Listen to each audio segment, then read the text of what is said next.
बेंगलुरु की जल संकट।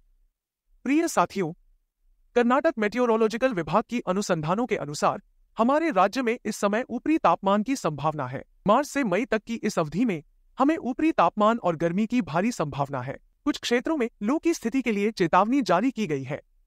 समय के साथ हमारी धरती पर जल संकट की स्थिति भी बढ़ती जा रही है।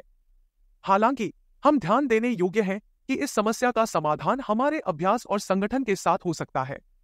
इस गर्मियों के मौसम में हमें अधिक जल संरक्षण की आवश्यकता है, इसलिए हमें सतर्कता और कार्यवाही के साथ इस समय को निभाना होगा। जल संरक्षण के लिए उचित कदम उठाना हमारी जिम्मेदारी है, ताकि हम आने वाली पीढ़ियों को भी साफ और प्राकृतिक जल संपूर्णता मिल सके। निवासियों ने मौसम से पहले तक होम वर्क और ऑनलाइन क्लास को अनिवार्य बनाने के लिए प्रधानमंत्री सिद्धारमैया को सोशल मीडिया पर अनुरोध किया है। यह कोविड के दौरान काम किया, यह जल आपातकाल में काम करेगा, उन्होंने कहा।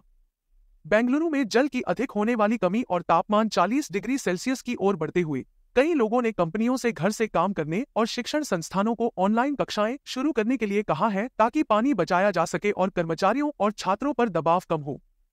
कई नागरिकों और नागरिक समूहों ने सोशल मीडिया पर कर्नाटक मुख्यमंत्री सिद्धारमैया से आग्रह किया है कि आईटी कंपनियों के लिए होम वर्क को अनिवार्य बनाया जाए और बच्चों को घर से ऑनलाइन कक्षाओं में शामिल होने की अनुमति दी जाए। यदि यह रणनीति कोविड के दौरान काम करी है, तो यह जल संकट के दौरान भी काम करेगी, उन्होंने कहा। बेंगलुरु शहर में तेज गर्मियों और गंभीर जल संकट के साथ अब तक महीने के लिए कोई मुख्य बारिश दिखाई नहीं दे रही है, इसलिए अब सरकार को कर्नाटक तक काम करने का विकल्प विचार करना चाहिए जब तक मानसून शुरू नहीं होता। इसे रखते हैं बैंगलोर मौसमविदों @BNGLweatherman ने चीफ मिनिस्टर को टैग करके लिखा। जल संकट, ऑनलाइन कक्षाएं और होमवर्क। यदि छात्रों और कर्मचारियों को घर से काम करने की अनुमति दी जाती है, तो बहुत से अपने गांवों में लौट जाएंगे। शहर पर दबाव को कम करते हुए अन्य बेंगलुरु के नागरिक कार्यक्रम @Bangalore Agenda कमेंट की।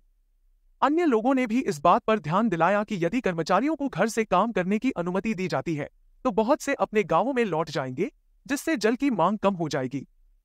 अमित चौधरी @Muglash50 ने कहा, मुझे यह मान्य है कि सरकार के लिए जरूरी है कि वह कोविड युग में जितनी कंपनियों के लिए होम वर्क की सिफारिश करे जो यह कर सकती है या कर रही है। यह शहर पर बोझ कम करेगा।